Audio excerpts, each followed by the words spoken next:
Want to make your own podcast? Spotify's got a platform that lets you make one super easy, then distribute it everywhere and even earn money, all in one place for free. It's called Spotify for Podcasters. Here's how it works. Spotify for Podcasters lets you record and edit podcasts right from your phone or computer. So no matter what your setup is like, you can start creating today. Then you can distribute your podcast to Spotify and everywhere else podcasts are heard. Video podcasts are also available on Spotify. With Spotify for Podcasters, you can earn money in a variety of ways, including ads and podcast subscriptions. And best of all, it's totally free with no catch. Ever since I discovered Spotify for Podcasters, I feel like I have an outlet for the creativity and ideas I want to share with the world. I recommend you give it a try. We all have a voice, so share it with the world. Download the Spotify for Podcasters app, or go to spotify.com/podcasters to get started today.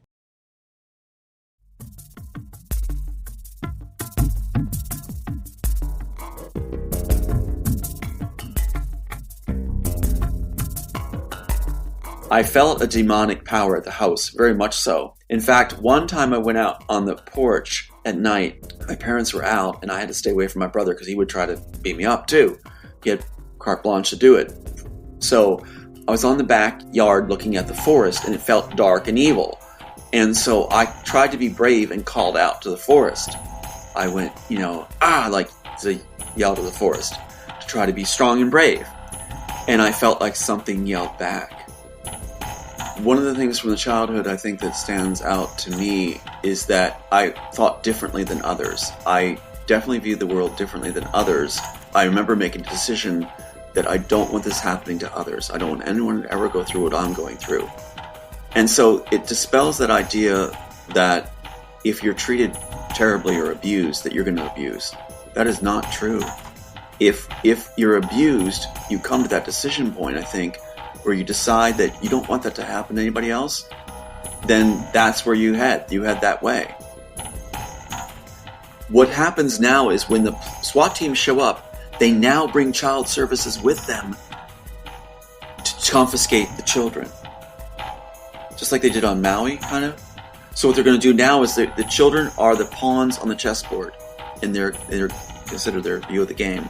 They call it a game, chess game. So what they're going to do now is take children away, right?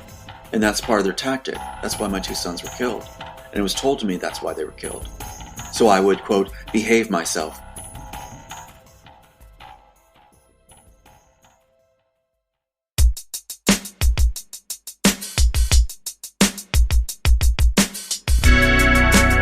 Welcome to the Days of Noah podcast, where we talk all things biblical, supernatural, and strange. Today, Luke and I are privileged to invite back Tom Althouse, and this time we go over his childhood, the incredible things that he was forced to deal with, things I can't even imagine being put through, and being put through by his family, by his parents, namely his mother and brothers. And yet somehow Tom came out of that. We hear a lot about his background, about the Freemasonry and the things that he was groomed to be. We're going to hear about the Pat Robertson connection as far as Tom being groomed to be the face of the Christian Coalition, all the while Pat Robertson having some very dark skeletons in his closet. All this and more, guys, and we're again splitting this episode into two parts. So in this first part, you're going to hear a lot about Tom's childhood and what he went through. Fascinating stories, and we're very thankful to have Tom back and for him to share his story with us. So I hope you enjoy this episode. Please make sure to click 5 stars on your favorite podcast platform and share it with your family and friends. If you'd like to get in touch with us with any questions or comments for the show, feel free to send us an email at thedaysofnoahpodcast@gmail.com. With that, let's bring on Tom Althouse.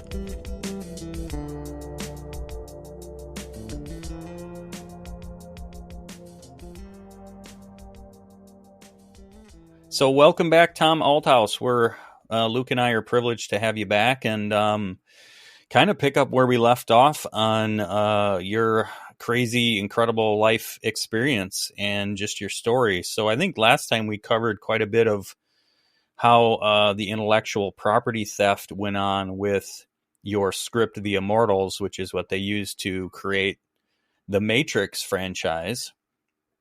And I thought we could kind of go back to the beginning and talk about your childhood, because you've mentioned on many of your appearances and shows with others about how you were treated. You were singled out by your parents at the expense of, your brothers getting the preferential treatment and you basically being abused. I mean, literally abused. Right. So I kind of want to hear how that upbringing went about, and then, your parents' background, what they would have been into, or in order to make them so psychotic, honestly, and why they were singling you out. Any Freemasonry or Satanism or anything like that you think might be tied to, their lineage too. So, start wherever you'd like, I guess, with kind of what you experienced growing up. Well, what's interesting is our family background has Germanic roots. And there was a very strict situation in the household where we were basically told we had to be perfect.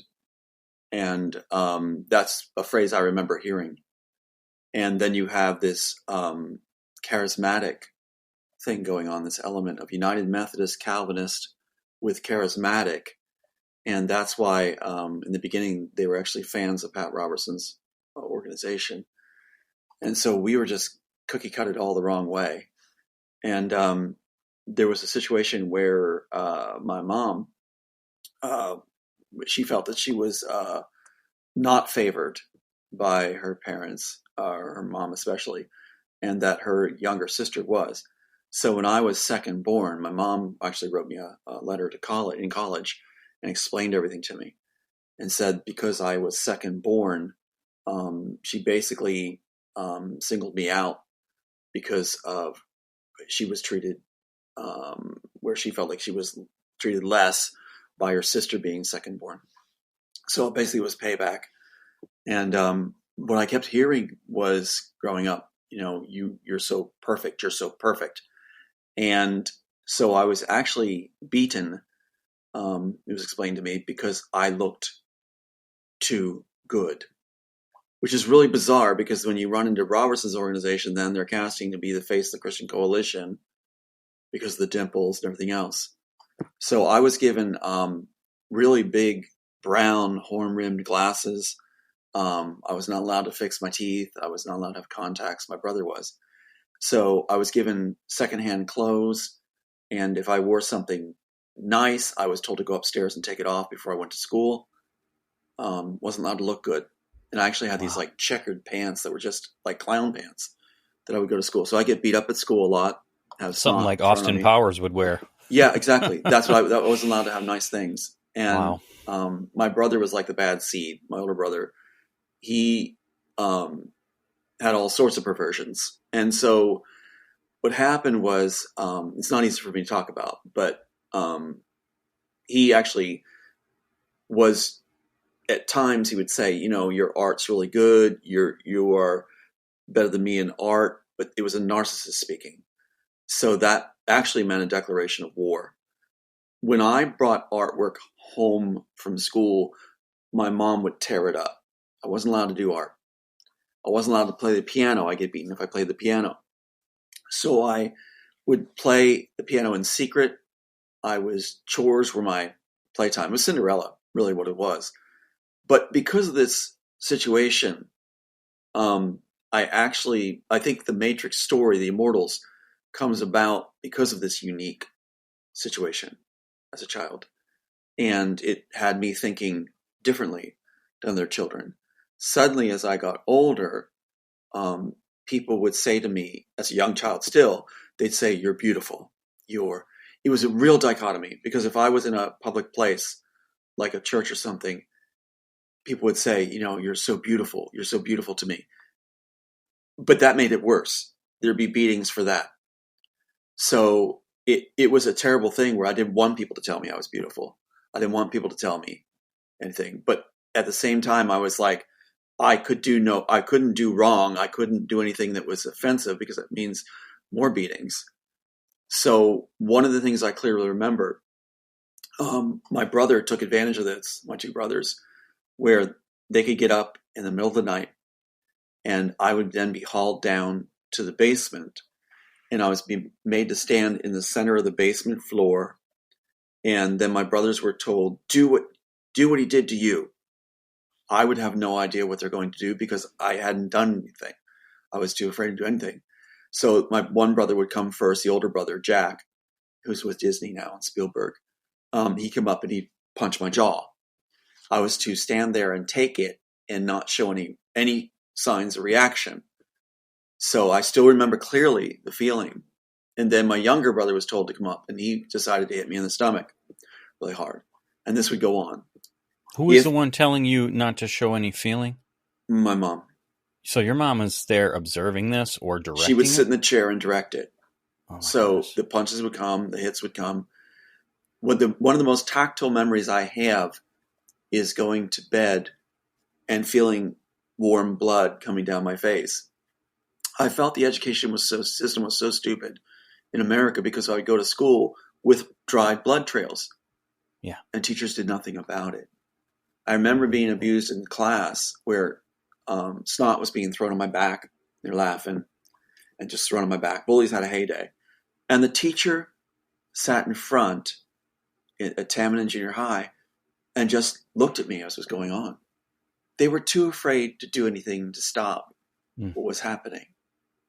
And you grew up where again? Pennsylvania? Pennsylvania. Yeah, Pennsylvania, okay. Bucks County, where this Congressman Fitzpatrick is that disrupted Ukraine.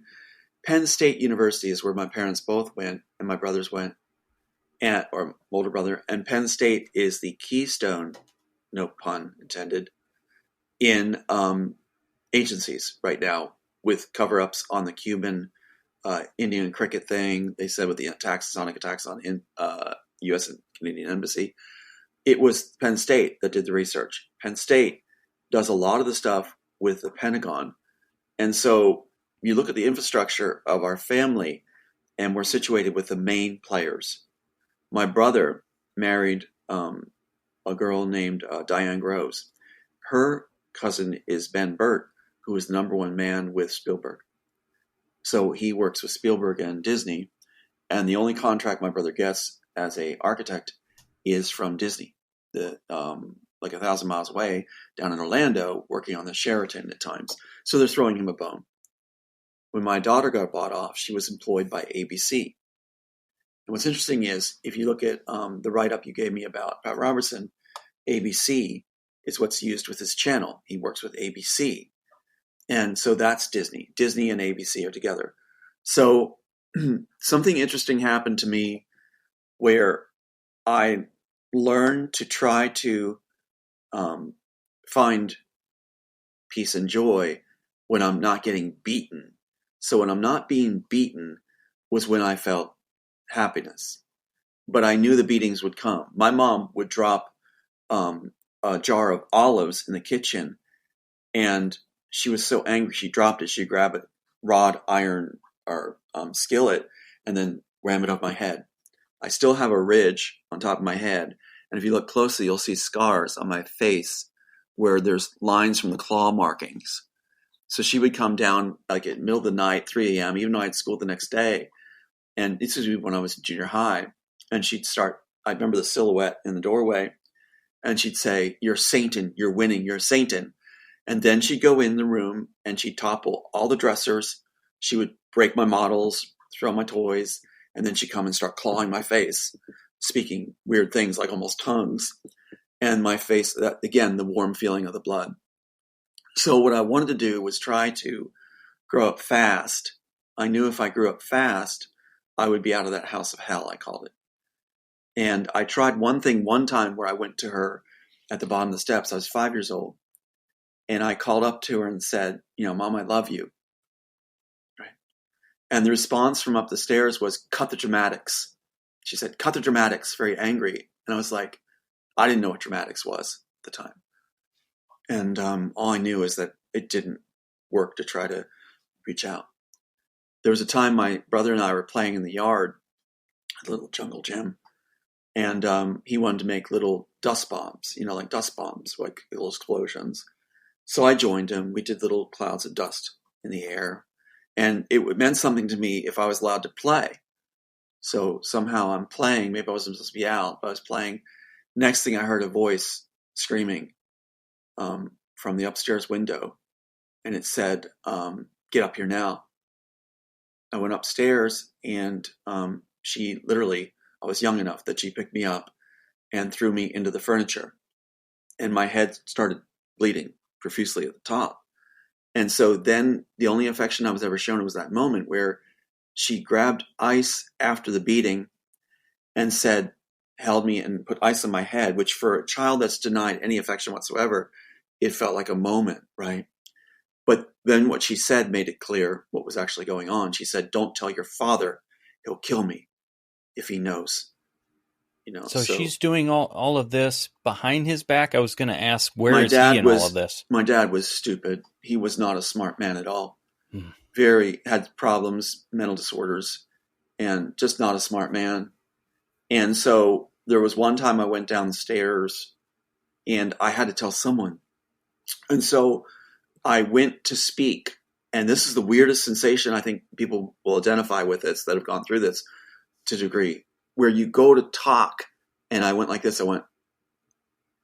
I couldn't speak. Nothing came out.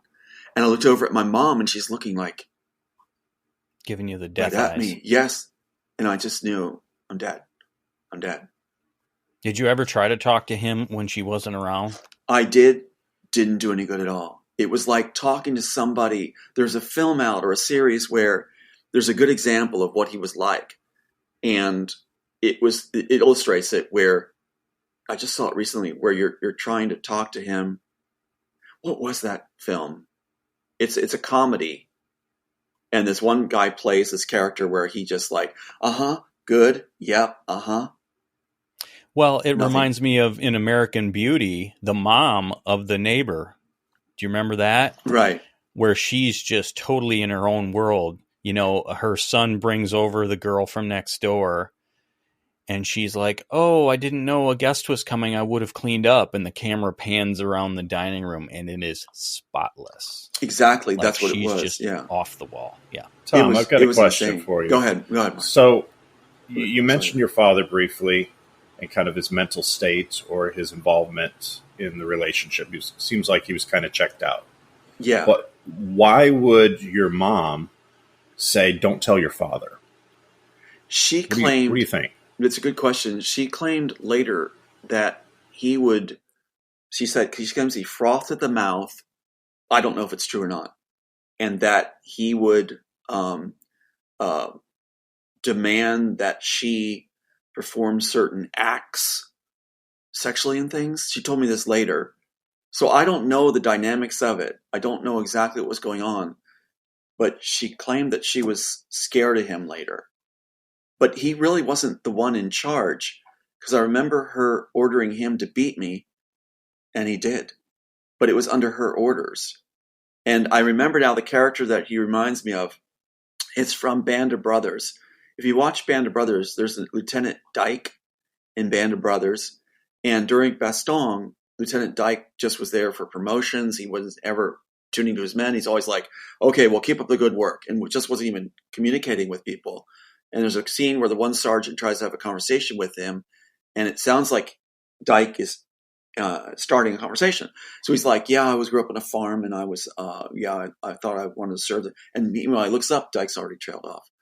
Never was even attached to the conversation. Not engaged. That's my dad.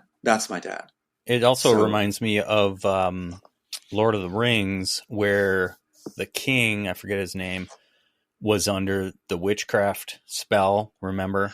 Right. And the number 2 guy, the snake... Wormtongue, yeah. Wormtongue guy, is basically running the shots and whispering in his ear, everything. And the king's like, yes, let's do this, let's do that. Exactly. Until that spell was broken, he had no will of his own. Yeah, because I'll give you an example. When I was at school the one time, there was a kid named Barry Kahn who knew I would fight back, and shorter kid. And he kept trying to do anything to spark a confrontation. And he got his little group together on it. And suddenly, next thing I know, he's beating me up with a rock on the head, basically knocking me out unconscious. And the teachers are so stupid at Barclay Elementary and Tamanin Junior High in Pennsylvania, so stupid that they took me bleeding and lined me up against the wall, not even to a nurse. Idiots. And so what happened, that's really what I was thinking about. The education system is so backwards, I thought. And what happened was when I got home, my dad sees all the bruising and bleeding and everything, and he goes, why did you beat that guy in a fight? So that's what he said. It wasn't about what a piece that I felt, like trying to be peaceful, or that somebody didn't want to fight. It was, I failed him because I didn't beat the kid in a fight. Yeah. That kid lived for fighting. I tried not to. So one of those moments, that's all he said. It seems to me that just from the pattern of behavior, especially with your mom, out of the two, that there's some major, and I know mental conditions can create that kind of behavior apart from spiritual, but if I had to put my money on it, I would say there's definitely some demonic influences in her to do that kind of stuff. 'Cause that's pretty twisted, to say the least. Well, to single you up and treat you that way. It is. There's a show that they did from Universal Studios, the Star Trek series, where they had Captain Picard, and he meets basically what is a clone of himself, and that clone says that I'm you, but I have the broken jaw, the broken nose. And when I heard that, I identified with that character completely. I have the broken nose. I have and what's interesting is, guys, that child services, they're idiots too. They really are. And they're a political organization connected to the police and the FBI. Our country does not take care of its own. It's basically a bunch of people, in my mindset, that are looking to gain, and they ask the question, what's in it for them? And they don't take care of each other. So my worldview was developed differently on a different line. And when you look at the Wachowskis, there's no way they could take and write this work. Because if you look at what the original work is, it's actually about trying to see a world where people like me fit in. It's from that compassionate standpoint is what it's about. And they lift every image and turn it around into their viewpoint, which is self-seeking and things like that. They take out the love of the characters, and Neo becomes this plastic monstrosity. And Trinity, there's no real love, but they have sex in the cavern. That's not in here. Suri comes from, the Suri tech is in here. It comes from the idea of the Neo character losing his loved one, his wife. They took that relationship out. It's like you can tell they're from different mindset. That he was so broken that he lost her in the future when he's part of the program with the red pill, that he programs his home, his Neuralink, everything to have her voice and her personality. So Suri actually comes from Didn't they use that in Minority Report? Was it Minority Report where Tom Cruise with his son, right? Exactly. He's playing back the videos and he can't let go. Was that it? And you know what's interesting about that point you just raised? The gentleman who had written Minority Report, Philip K. Dick, before he died, he said he did not want his work altered at all, right? And so, I just noticed something while I'm talking. Do you notice I'm talking softer? Yeah. The reason I'm talking softer is you entered me into my childhood. And I had to talk very soft as a child. Wow. Otherwise, I get the shit beat out of me. Wow. So I'm actually going back, and I just realized I am talking soft because that's how I was. That's how I survived as a child, if you can call it survival. It's amazing. Have you learned anything about maybe your parents' upbringing, specifically your mom, maybe even relationship to that area that you grew up in, Pennsylvania? Because Pennsylvania's got a long history when it comes to child abuse and the It's occult. And demonic, yes. And very a much lot of so. land defilement too. If you think back to this, the wars fought there, and our friend Rod from the Millennial Mustard Seed podcast lives in Pennsylvania, and there's a lot of supernatural stuff going on there. There is a lot of supernatural stuff going on in Pennsylvania. So I was just curious if you might have learned anything from your family tree or your parents' history that might tie into that region, that might explain the behavior. Absolutely. There was a lot of fear in the area. And you have the Germanic roots, which we were part Mennonite, apparently, but also Swiss royalty, Schweizer Deutsch, German Deutsch, or German Swiss. And so basically our family line is rooted in terror, because there was a persecution of the Germanic people during the 100 Years' War, where they said Germany did not recover as a population for 100 years after the slaughter of a third of Germany's population. And that's historic. Also, we're descended from the Huguenots. So the Huguenots that our family line fled from France during the massacre, St. Bartholomew's Day. And so, you have this bloody history in my family line. And if you look at my siblings and such, they all sold out deeply. They're demonic. And they don't include me or Aiden in anything. They would sell their soul for a dime. And it's like I have no family left on my cousins or any of them. I just learned my cousin Eric, who works at the Pentagon when 9/11 happened, has 4 properties. It's all about success. And that's what I remember at the farm. They called it the farm. When we go on Thanksgiving, it'd be brag sessions about, who's doing what and who's succeeding most. And that pressure was exerted on the kids, where it was competition. Really didn't have a childhood. So I remember my older brother, when we went to see a neighbor, he had free range of my toys. And so he gave him all my matchboxes for them to create accidents, hammers, and hit them and beat them up and smash them, and put them on their train set as accidents, he said, things that I was trying to save for my children in the future as a kid. And he had Kevin McNulty, whatever, punch my nose and do a false accusation saying, you were mean to my sister. I didn't even see his sister. And they just make an excuse to, hit the nose. So it's probably no time it broke. But my mom's dad was in the Masons, and he was looking for a son to take his ring and carry on in the Masons. And so I was the only grandson, the only one of his, that was recruited by the Masons. And it was the CIA that recruited me for the Masons. So I learned about all the operatives in there.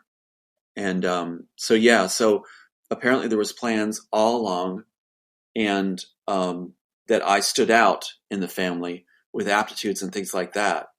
And for my brother to admit that I was more gifted at art, that's a narcissist won't say that unless he's venting. And basically what he's saying, like I said, when he said that I was better, meant that I was going to get payback for that.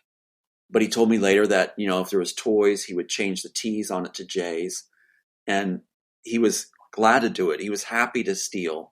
He said that when he watched films, that he really liked slasher films and enjoyed women being cut up, where I did not. And so he would put films on when I was young in front of me. He was older, for me to watch to try to scare me. And I felt a demonic power at the house, very much so. In fact, one time I went out on the porch at night. My parents were out, and I had to stay away from my brother because he would try to beat me up too. He had carte blanche to do it. So I was on the backyard looking at the forest, and it felt dark and evil. And so I tried to be brave and called out to the forest. I went, like to yell to the forest to try to be strong and brave. And I felt like something yelled back. It's like Game of Thrones, and I'm very moved by it right now. It's like the Game of Thrones where they stuck in where they said the thing that bothered me most was the voice of the wizard, the voice from the flames. And what's interesting about the Game of Thrones we now learned was the Game of Thrones, because I've done many, many interviews, talked about my life. The Game of Thrones, George R.R. Martin is an employee of Warner Brothers and HBO when he wrote it. I thought maybe he was some great author, but he's a D player that was brought in and given the work what to put in by a team of writers. And so, exactly, HBO and Warner Brothers. And so he stuck in. Remember I said about the farm where we went to the farm on holidays? It was all about what you did best.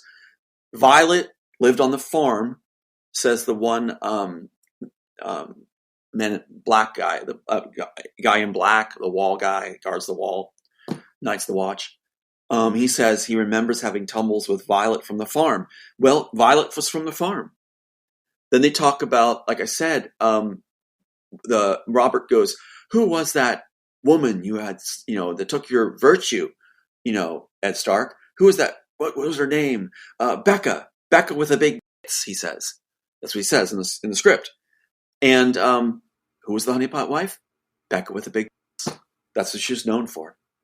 So they kept putting these things in the Game of Thrones. Like I said, King Tomlin, whatever, is the one that's so horrified by his loved ones dying, my sons die, that he commits suicide off the ledge. Which is very interesting because like I said, when they did Inception, they had the character falling off the ledge. The wife falls off the ledge. They have the red-headed queen that has perfected the art, Tyrion says, of tearing up documents, which my sister, the red-headed queen, we called her, tears up the documents, any diagnosis and everything. They're just stacking in there, putting in there in length. And then when you look at Game of Thrones, the directors of it, when you look at the series, it's always a different director because it's a compilation work. It's not by one author. Sure. So, yeah. I would have to venture to say that the Freemasonry, you said it was your mom's dad, right? Right. Was she involved in the, the Eastern Star at all? That's for the ladies? She was the daughter. She was a daughter. So she wasn't a wife of a Mason. So as far as I know, she wasn't. She was very, very beautiful. And my dad was very handsome. They should have been actors and actresses. But that's part of the reason I think that our childhood was about being perfect. You had to look perfect. You had to act perfect. And maybe that's part of the reasons my brothers used the beating of me as an outlet from getting a break from being perfect. If I look at it now, maybe that's what that was. Yeah. And, have you ever, because this is what I'm going to say is an important spiritual principle, I guess, that even if you yourself are not inviting or involved in Freemasonry, if it's in your family's history, it's important to renounce that, to say it to God and just cut all ties, verbalize that. Is that something that you've ever done? What's interesting is, for the sake of my last surviving son, what happened was there's a twofold thing here. They tried to blackball me out. They tried, again, the false accusations, and they tried to, without my knowledge, blackball me out, vote me out, which means, according to your oath in the Masons, you are to die a traitor's death, a cable length from shore in the shallows. Kirk died that death. Kirk, my son, died in the lap pool, in the shallows. They made sure of it on the military base with the cameras. So I have a feeling from my understanding that I'm going to be seeing that footage someday. If I don't succeed at what I'm doing, they're going to show me the footage of him dying as a means to try to break me, And that fact that they burned him, like Game of Thrones, burned Sean and Kirk both to ashes without me never getting to see them, reminds me of Game of Thrones, a cultish death. And the daughter who's estranged, who works for Disney now, gets all the Disney jobs, married to the one firm's relative, she carries their ashes with her. And it's not right. It's not right. You don't carry them around with you. That's like trophies. And they made a lot of money off their deaths, off insurance, and also did fundraisers and enjoyed traveling and having nice times. And so it was like, yeah. And then you look at the wife of my son, Sean, the change that happens when he dies is scary. When you look at what she looks like before and after the death, I'm like immediately after the death. And I'm trying to see if I can find her image here while we're talking, because I think it definitely stands out when you talk about the Masons and the symbols and things. There's something very odd with what happened with her. Well, while you're looking for that, I'll just tell a brief anecdote. And the reason I asked that question, if you recollect, if you've renounced that in a prayer to God, because it's important to do that. Again, if that's in your family history, there can be attachments and legal access spiritually, even if you never entered into it. Right. So just a little bit about our family. I found out that my mom, who is adopted, on her birth mom's side, she had an aunt who was in the Order of the Eastern Star, which is the female Freemasonry. They have their own group because Freemasons are men. With them. Right. Well, I was doing some research on that, and I think this was actually in Bill Schneblin's book. So we after the episodes that we first talked with you, Tom, we're going to be airing our conversation with Bill. We got to talk a few weeks ago. So incredible life story, similar to yours in its incredibleness, but very different life. Anyway, in his book, he was talking about how the Eastern Star organization is what's known as adoptive Freemasonry. And so basically any family member is adopted in without their consent. And so learning that, I called up my mom a couple weeks ago and told her the information I had learned. They have a pentagram right on the website for the Eastern Star. I mean, it's right in your face. Right. And I said, let's pray. Let's renounce it. If there's any ties to it spiritually that have been over you and even over, me and Luke and the rest of our family. Right. Let's just rule that out from then on. And so if you haven't specifically done that, I would be happy to pray right now and just do that for a moment before we move on, because I think that's important. Sure. That's fine. That's absolutely fine. Yeah, let's do that. Well, dear God, we come before you. God, you are the ultimate authority in all of creation, the only uncreated being, and you are sovereign over all. And so whatever the enemy of humanity, the enemy of you, has had authority over Tom and his family and his history due to Freemasonry or any other satanic involvement, on Tom's behalf and on his family's behalf, Lord, we come before you to renounce and revoke that authority right now, forevermore. And we take it back for your kingdom and for your territory, that whatever continuation of evil that has been allowed to persist even up until this moment will no longer be allowed to persist, because we are declaring and renouncing it in Jesus' name. Amen.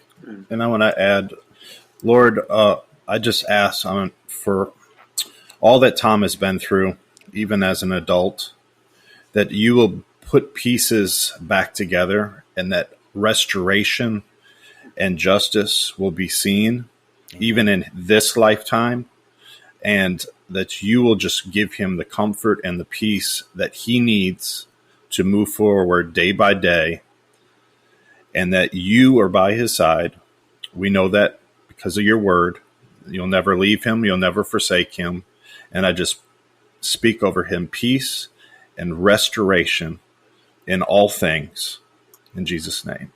Thank you. Amen. Yeah. And Amen. protection for you and Aiden and all of that. So yeah, we just want to do that for you, Tom, because I know that's, part of what we try to do on this show too is Luke and I like to dig deep into these things and right. And what are the rules to the spiritual realms that give access to things that we don't understand those rules, right? Because we're physical for the most part. Our lives are about our body and our soul. So anyway, yeah, so that's really helpful to learn, kind of as far as what what your family lineage is. Is there anything else that you wanted to add to your childhood there? Feel free to go ahead. Otherwise, you touched a little bit on CPS and all of that, so maybe we could get into that next. Yeah, that sounds good. One of the things from the childhood I think that stands out to me is that I thought differently than others. I definitely viewed the world differently than others, and it was about, I remember making a decision that I don't want this happening to others. I don't want anyone to ever go through what I'm going through. And so it dispels that idea that if you're treated terribly or abused, that you're going to abuse. That is not true. If you're abused, you come to that decision point, I think, where you decide that you don't want that to happen to anybody else, then that's where you head. You head that way. Pat Robertson tried to make it that it's ironclad.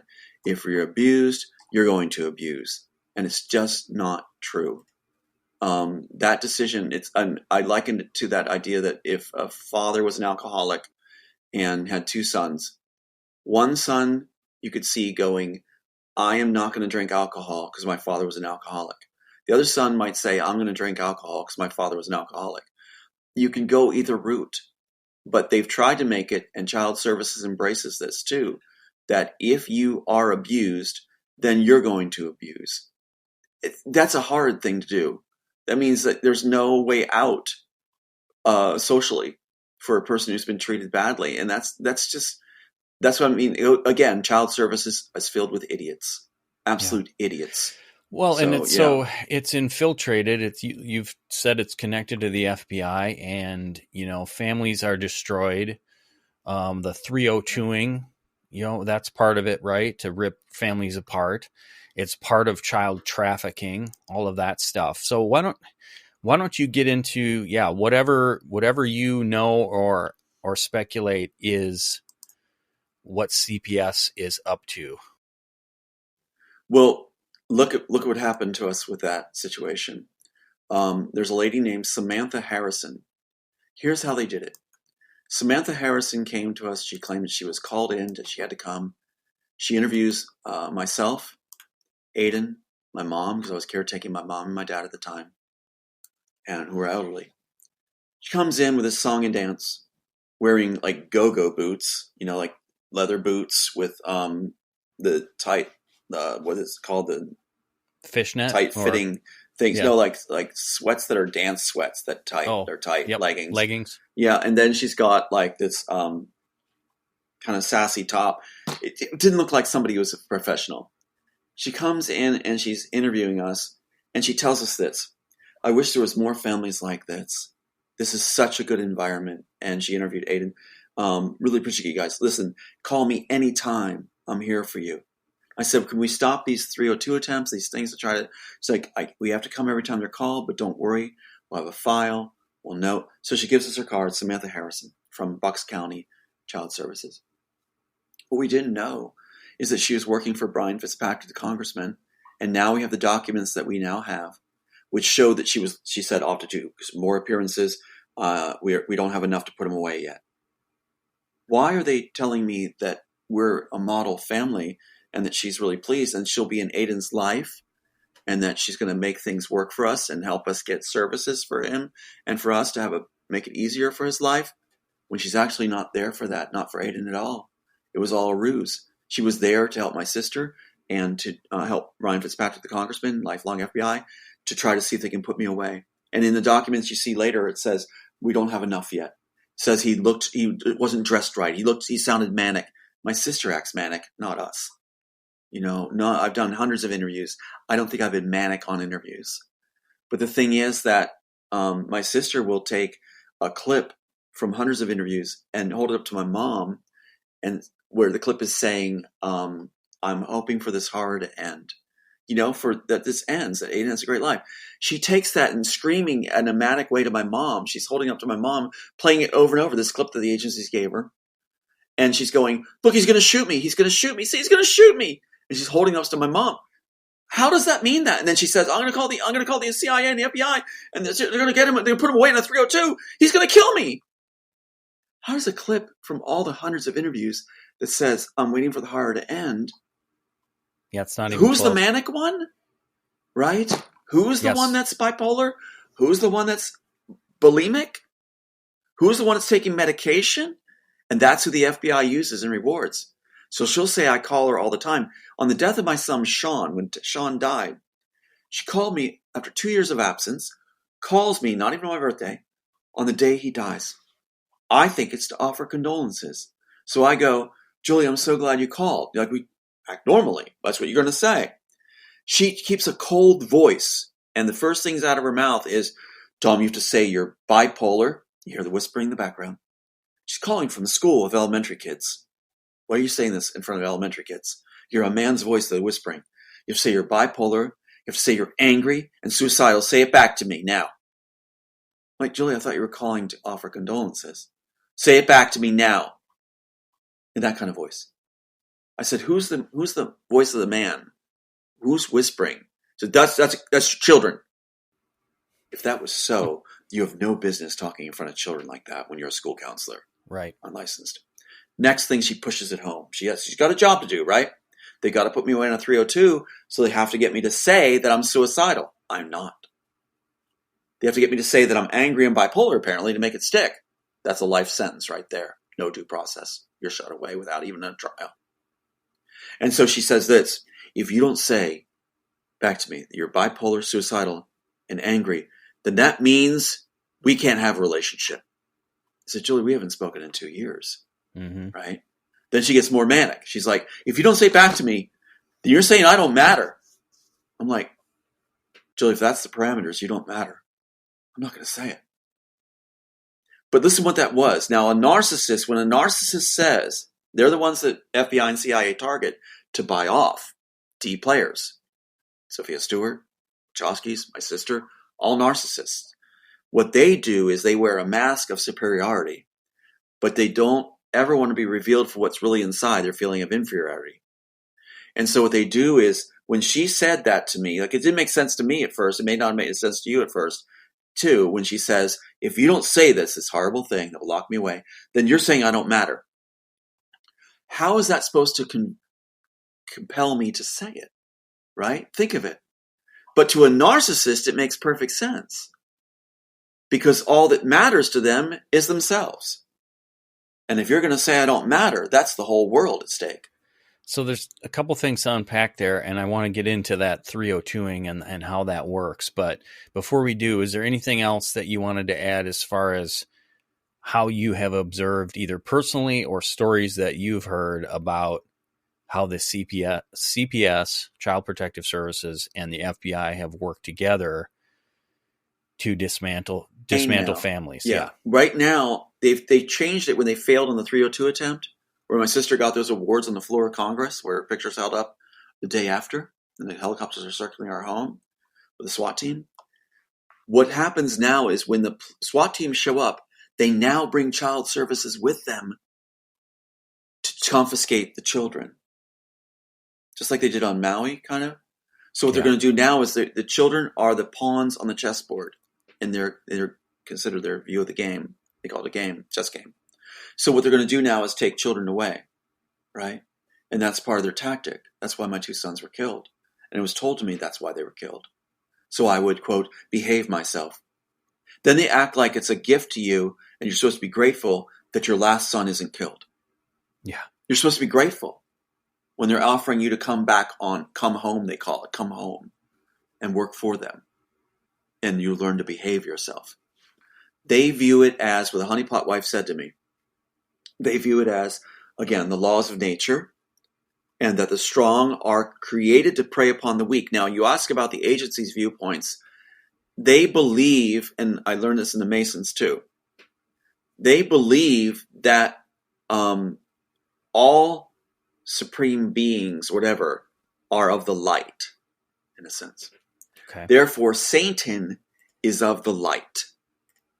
And that Satan, in these lost scriptures, if you will, Dead Sea Scrolls or something, they're claiming that the Gospel of Judas, because they have these documents or something, supposedly, the Vatican too, right. in the Gospel of Judas, that Judas was actually doing what Christ told him to do, what Jesus told him to do, was to pretend he's betraying him.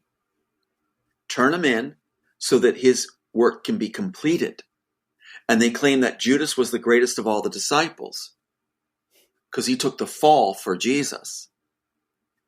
Coherently with that Satan, and I don't believe this, Satan is of the light, is an active deity that is interacting with humans much better than an absentee father, a deadbeat dad. And that he's the good one and the God of the Bible is the evil one. Is more concerned about humanity than God. That he's hands-on with humanity. The whole Luciferian Freemasonic belief system from the beginning that we just had Gary Wayne publish those episodes, he lays out how that came about from the very beginning. So when I was groomed by the Christian Coalition to be the face of the Christian Coalition, I was being groomed to be the Antichrist. Elon Musk took my place. Elon Musk got the plastic surgery, looked like the baby face, and I'm not making this up. He's now supposed to mislead us as a savior to humanity. Watch what happens in the trail of Elon Musk. Does he ever say anything bad about the Neuralink? No. Is there things bad about the Neuralink? You betcha. All through here is the bad about the Neuralink. Just for the story. Is Elon Musk pretending to be our savior? What is one of the articles they put out? He is the face of God, they're now saying. That he has the face of God. Look it up. YouTube, Elon Musk, the face of God. They're not putting that out there. They're also saying that he is going to save us and rescue us, and people are falling for it. And it's supposed to be what was I to be? The face of the Christian Coalition. That baby face that you'll follow and trust, mainly the women, are conditioned to trust that he can take us anywhere he wants. But there's a fly in the ointment, and that's me, and I'm actually referred to as the fly in the ointment. Wow. So, okay. I didn't realize we get this deep, but it's important to get this deep. Yeah. It's good. Yeah, you mentioned earlier about the CIA recruiting you for the Freemasons. Yes. And the FBI gave me the card. Let me back up a moment, though, because I wanted to unpack, because I didn't think we did this yet, the definition of 302ing someone. So can you explain what that is, what the tactics, and what is the purpose and goal? It's actually, absolutely, it's actually rooted with Stalinistic Russia and also Hitler's Third Reich. Now we know, and if you watch the video or the series Hunting Hitler on Netflix, of course, or YouTube, mm-hmm. Hunting Hitler, we now find out that the CIA knew exactly where Hitler was, that of course he went to Berchtesgaden. His SS were ordered to Berchtesgaden for last stand. Actually, they were ordered there so they could get out. So Hitler didn't die in Berlin. He was sent there. He set it up with the tunnels and everything. Of course he's going there. Why would he waste that? Why would he suddenly change his mind and say, I'm just going to commit suicide, when he had everything set up at Berchtesgaden? The whole infrastructure for that. Then the Vatican doing the, and bring me back to the point if I go off point, but the Vatican was in charge of absolving the crimes and sins of the Nazi regime, Nazi players, top level. The Red Cross was tasked with giving them new papers and documentations. And that's because the CIA and the Pentagon greenlighted them to do so. They would never have done it if they weren't greenlighted. Now everybody's saying the Red Cross is evil. The Red Cross follows the orders from the Pentagon. They're also originated in Geneva, Switzerland, if not mistaken. Yeah, well, these were Freemasonic orders. Exactly. Basically. And so is the CIA, and so is the Pentagon. Rothschild Red Shield. That's right. Why is the Pentagon a Pentagon? Yeah, right. Exactly. Exactly. Yeah. Interesting. Because what did the founding fathers do? Greco-Roman architecture. Pentagon's not Greco-Roman. Why isn't the Pentagon Greco-Roman if that's what our founding fathers were doing? Why is it a Pentagon? Anyway, enough on that. So what happens is now the CIA is leaking all the documents out about how they knew exactly where Hitler was and his top people were, and they went exactly as this said to South America, actually to Brazil. They all talk about Argentina. They stopped off at Brazil. What I know is that Hitler was in Brazil, not Argentina. But his top people were going to Argentina. But it was supposed to be hidden. Anyway, so what happens is actually a border right there, a central area where the different nations meet. So the CIA had their blessing on that, everything else. So what you have is this whole system where 302s are born out of Hitler's Third Reich and Stalin. So it's a tactic of marginalizing. How to get rid of your top intellects. At the work camps, you had intellects there also.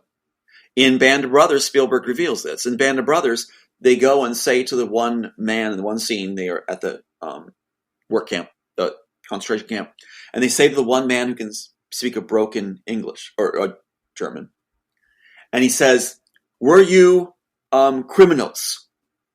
And the man hears the interpretation, goes, "No, nine. And he says, "Intellectuals, philosophers, educators." Okay, so how do you get rid of them? Hitler did. How do you get rid of them in the United States? Modeled after Nazi Germany. They considered it successful and a way to defeat communism. That's why it became a fascist state. That's why the U.S. is drunk on the successes of the Third Reich. So we adopted their system to defeat communism. We are a fascist state to defeat communism. Rocket program, everything. And so 302s are adopted, a Gestapo tactic, where you can take any citizen by saying they are dangerous and there is no process legally, like Guantanamo Bay. What happens is you are hauled off in the middle of the night by a SWAT team. They can take you out if they're considered lucky. Or, because what was in that documentation besides Samantha Harrison working with the FBI? There's documentation from the police force working with the FBI, where the chief of police trained at Quantico, the FBI Academy, has the yellow brick road. The yellow brick, I can show you a picture of it, behind his desk, which is the thing the FBI gives you. They give you a yellow brick. The yellow brick road, Oz. You got to see it to believe it. It says FBI on it. It does. And so what happens is, see how they're into this fantasy world. And that then are going to be cooperating with the FBI. So the police force then takes you. And in that document on me, it said that Tom Althouse is highly aggressive. Now, Aiden showed me this guy called Donut online who shows you actual footage from police raids and stuff. And Aiden showed me, my son who just turned 17, showed me that, Dad, when they say you're aggressive, they come packing to kill. They come with all this, and they had the body armor on, the cameras, and they had the SWAT rifles and everything. And some even were too far into the movies. They had the caps, backgrounds, and everything trying to look good. They probably got in front of the mirror before they got out there, getting all fixed up, like just again, some Hollywood footage. And out they come, piled at the window. They were coming to kill. They told a neighbor, "You better get inside. You don't want to see this. You better get inside. You don't want to see this." What does that mean? When these guys are toting all these weaponry? They're going to get some fun. They're going to have some fun. They're going to cause a slaughter. So what happens is they come, and the guy's asking to enter the home. They're pushing the door open. I said, "I'll meet you on the porch." That ruined the whole plan. I met them on the porch. They can't break in shooting. I'm on the porch with them. They never gave us the body cam footage. They're supposed to. They never did. Never let us have it. And so they're setting up this whole thing. Just come with us. There's a report. So a 302 is this. Somebody, like my sister, who's well rewarded many times, in an insane way, says he's dangerous and crazy. He's calling me saying he's going to shoot somebody. And he's going to shoot me. And he's going to shoot his son. They can say whatever they want. Right. Here comes the SWAT team. That's all they need. Just somebody to lie like that, a federal lie. And especially a family member, is that key to get a family member to say that? That is a tactic of the FBI, CIA, and Disney, both. Yes. They get family members to do that. because because legally you can't do anything about that. You can't sue a family member for saying it. You can sue anybody outside of the family member. Would that be similar to like getting somebody committed? You know, that's if exactly a family it. member says this person is psychotic, they're an crazy, intervention, they're suicidal, an intervention, you know, if it's a neighbor, they're not going to do it. But if it's a family member, they're close. Exactly. They should care. They should, you know, be loving. And if they're willing to, you know, give that information up, yeah, we need to take it seriously. That's exactly it. That's exactly what they play. And so they reward them heavily. So that's why if you look at the, take me back to the theft of the work at some point here, where my brother's set up in that very same thing you just said, Luke, where it's like they're planning to get this work, this very screenplay, to Disney free of charge through my brother, by having my brother claim that it was his work that I took from him. See what's going on? Right. So again, in the courts, if they have a family member on board, then they've got a much more streamlined path to intellectual property theft. That's Mike Lang's strategy. Mike Lang of Disney, his strategy is at the death of the author, you have a family member claim that it was stolen from that family member by the one that actually did it, and reward them well. My brother's waiting for this to happen, right? He was involved in this also.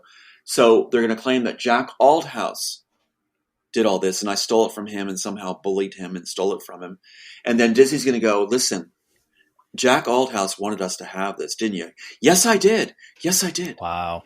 And then they steal it free of charge. So if I could sum it up, it would be a two-pronged attack. Buy off with rewards and promises to family members, and then marginalize the target as crazy and haul them away. Yes, and use your media to slam it home.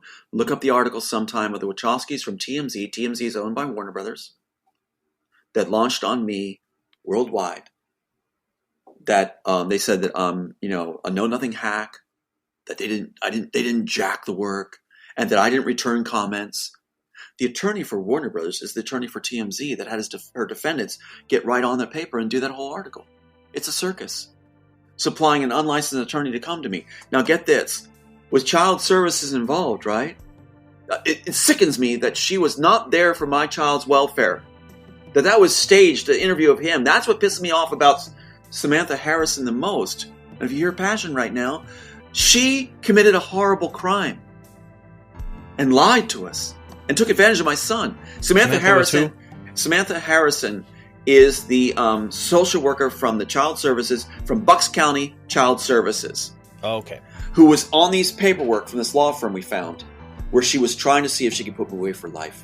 Now here's the deal. If they have my sister standing by. My sister had my niece, Rachel Stevenson, calling the doctors, not to help us, but to say, Julia Zarco will take Aiden.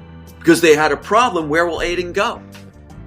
So they put my mom away too. They wanted to make the money off of her. It's insane.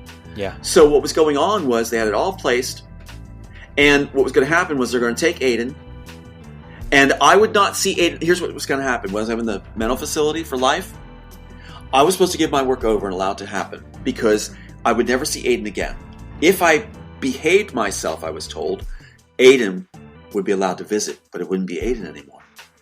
It'd be a reprogrammed Aiden who would think I was some kind of criminal.